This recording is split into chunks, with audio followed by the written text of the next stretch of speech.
Yesterday marked 500 days since Russia launched their invasion of Ukraine, a bleak milestone for a conflict with no end in sight currently. Now, Ukraine and its Western allies hope the ambitious counteroffensive launched last month can liberate Russian-occupied areas. So joining me to talk about all of that is Russian journalist Alexei Vir. Alexei, thank you very much.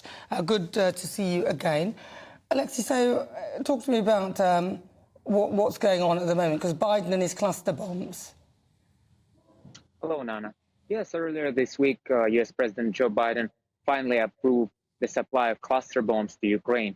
The decision, which he said was a hard one.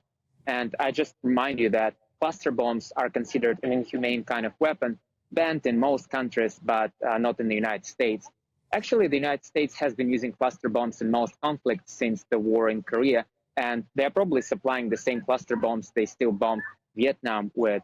And I can assure you that here in the Kremlin, it will be seen as a step towards further escalation, pretty much as all other weapon supplies to Ukraine. At the same time, Ukrainian Minister of Defense, Alexei Reznikov, he said that Ukraine does need those cluster bomb supplies as well as all other weapons supplies so they can continue their counteroffensive that apparently is stalemated right now. But I will leave it to military experts to comment on whether it's efficient to not use cluster bombs on its own territory, because as we remember, the problem with cluster bombs that a lot of them don't detonate right away, but they can detonate decades later and injure, well, both friendly troops and civilians. Can I ask you as well, on a slightly lighter note, Prigozhin and his wig collection?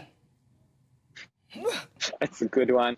Well, earlier this week, Belarusian President Alexander Lukashenko, he said that Mr. Prigozhin, the head of the Wagner Group, he is not in Belarus, and while it has been a mystery, his whereabouts have been a mystery for everyone, because earlier we tracked his private jet flying to Belarus. We don't know if he was on board or not, but then his private jet returned to St. Petersburg. He might be in St. Petersburg right now because, well, it's the power hold of Mr. Putin himself, but it's also the home city of Mr. Prigozhin. And, well, in the 90s, those two powerful men, they were walking the same streets. That's how they met. That's how Prigozhin's career started. So his wig collection obviously has to do with more than just his artistic abilities, because right now he has to conceal his identity. So far, I haven't seen him on the streets of Moscow, but well, I don't know. We have to see in St. Petersburg.